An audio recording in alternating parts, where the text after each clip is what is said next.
I'm up here in this rat-infested attic where we're about to do an attic restoration service where we pull all the insulation out, detail clean all the droppings, sanitize the attic, seal it up, trap the rats out, and put the new insulation back in.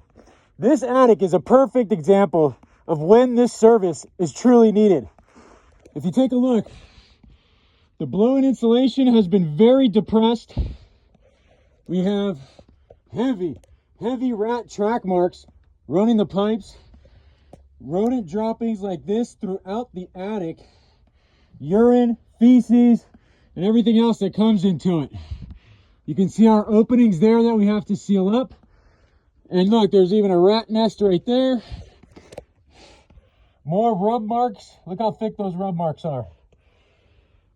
So we're going to be getting all the insulation out of this attic, cleaned up, sanitized, and ready to sell this house. This house is going to be put on the market very soon. However, it would not have passed inspection like this, so we've got to come and fix it so our client can get this house out of his portfolio. Getting ready to go here.